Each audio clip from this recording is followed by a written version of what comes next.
Hey everybody, it's Emily the Crazy Worm Lady. I'm here today with the urban worm bag for an update. I'm going to do an update on both of our urban worm bags today. I will probably add a little clip on here to the end. I fed this just the other day. I was really wanting to get a harvest done and I just wasn't able to get it done in time, and I needed to keep those worms right up top. So I gave them a really nice big healthy blended feeding inside one of my little homemade burritos with kind of the blended food rolled up in newspaper. So let's see how they're getting along with that and see if they need some more food before the harvest goes down next week. Okay guys, so right away I see we're really wet in here. You can see there's actually a small pool of standing liquid. But holy cow. Check this out. Oh my god, my beetles. There are definitely beetles in here. But there's also a ton of worms. So I'll take it. I stopped using neem cake for a while and look what happened. Some of those beetle numbers really came back up into the systems, which is okay. But it goes to show why I think it's really helpful to have that neem cake in the mix. They're always kind of around, but definitely not in numbers quite like that. But this is about as good as it gets. Super warm. You can feel the decomposition happening kind of in the system here. Everything else is really being ignored by the worms. But this compost in here continues to be really nice. Flaky. It just seems to be pretty wet right around the actual feeding. And this orange had like dehydrated itself. I think that's why it's not really breaking down yet, and it looks like some of the beetles are having fun in it until it gets going, it looks like.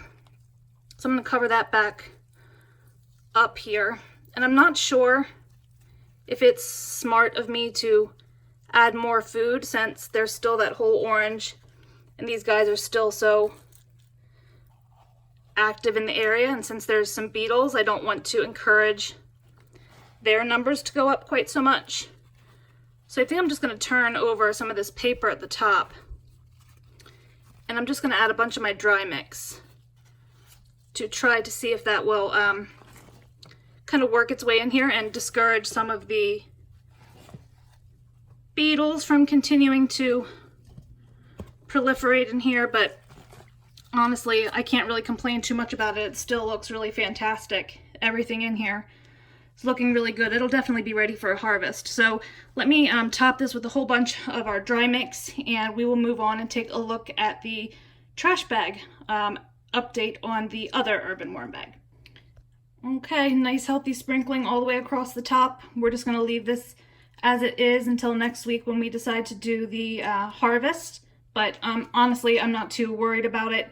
This is no different than other outbreaks I've had, various pests here and there, and it goes to show the benefit that at least I see using some of the ingredients in my dry mix, which are all listed below. They're pretty much equal parts of neem cake, kelp meal, diatomaceous earth, and oyster shell. So you can look below for more information on that, but let's pop over and take a look at the other urban worm bag that we just threw a whole bunch of unprocessed bedding, so nothing shredded or anything like that, and some unfrozen whole food scraps, and see how that's going. All right, so the moment we've been waiting for, the trash bag bin here, the other urban worm bag. This one has red worms and European night crawlers in it. And the lid looks wet, but not terribly wet. Actually, it looks fine. But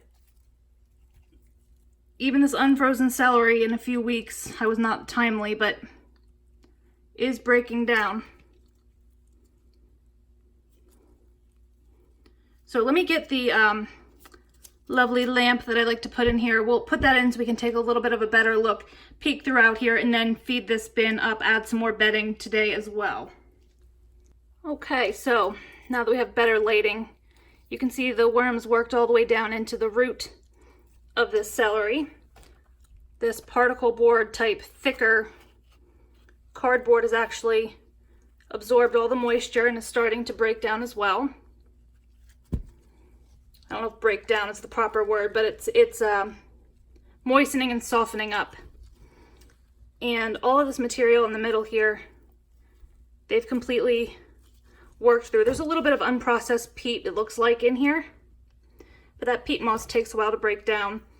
But the castings down in here are super dry and fluffy. They're actually drier than what I would think when I see that lid as wet as it is. But it does seem like, looks like most of the moisture just must be evaporating, because these castings are by no means muddy in any way, shape, or form. They look great. But there's some more of this egg crate and particle board. And there goes the lamp. And it's just looking really, really good.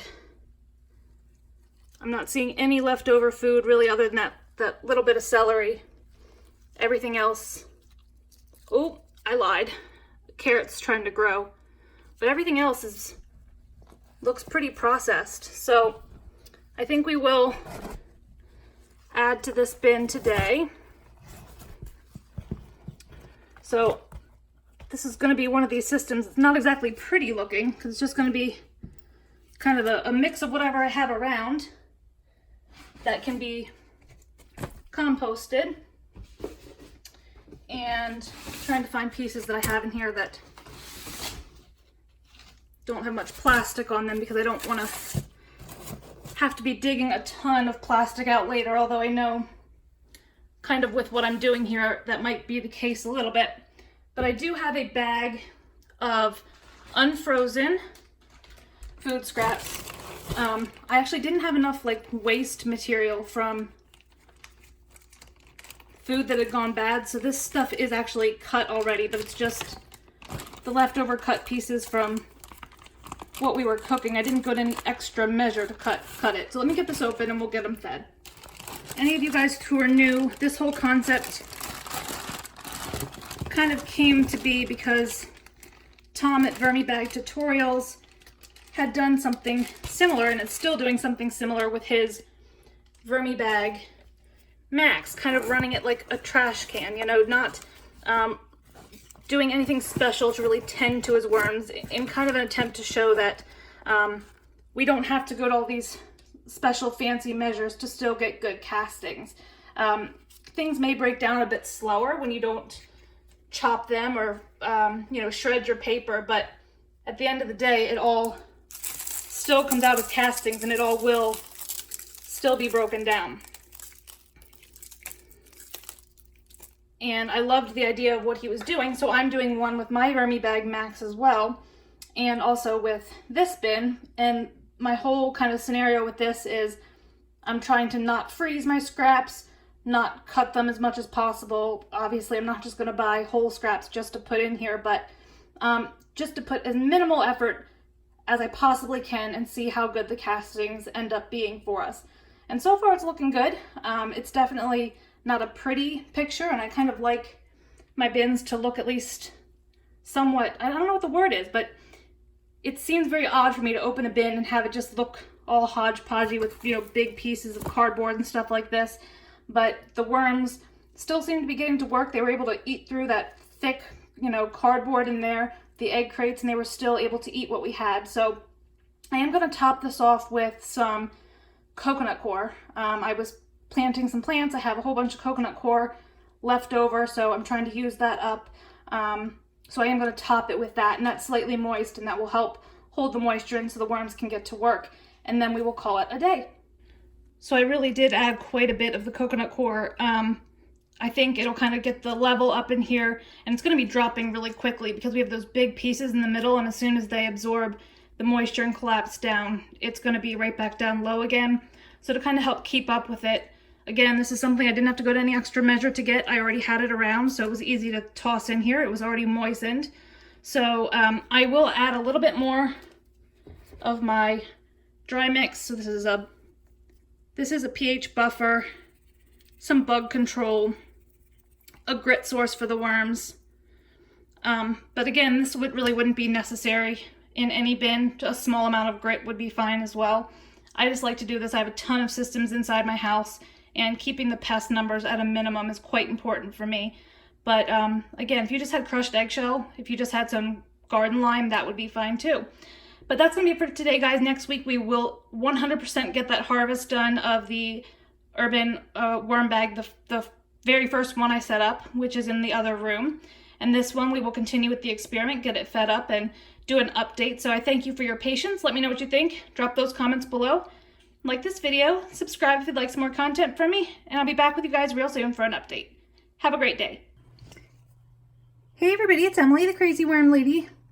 I'm here today, not harvesting, trying to keep these worms up top in our urban worm bag because I want to harvest, and I keep running behind, and I'm afraid if I don't keep this fed up, we're going to end up having trouble harvesting because too many worms will have moved back down. So I started filming this and I was shaking all over, so I had to readjust. So honestly, there's not a whole lot to see. There's definitely worms, but there's no worm balls to speak of. They're just kind of doing their thing all spread throughout.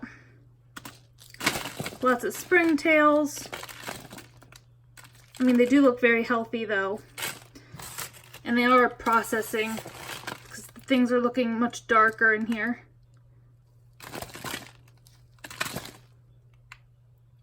But it really does look quite healthy. So basically I came in here to give this ginormous blended feeding to these guys to keep them up top here while I try to catch up on all my videos so that I can harvest. So obviously when it's these large blended feedings, you've got to be careful with a lot of buffer. And I put these whole pieces of newspaper because, for one, I was being lazy, but also a lot of absorbency if I keep it whole, and I kind of do my little wrapping job that I do sometimes, which is pretty much what I'm trying to do, but I let it sit. It's already getting a little soft. It's already gushing out the back here. But this is actually relatively well balled up that way, and I'll just pull some of this newspaper, or not, here we go. Pull this newspaper and put this over the top. And I'm going to come back in a few days and do the harvest, but I just wanted to show you guys I haven't forgotten about them. They're doing just fine. And the harvest is coming soon, but we're going to keep them up at this surface level so that we make sure we have as little worms as possible when we go to harvest.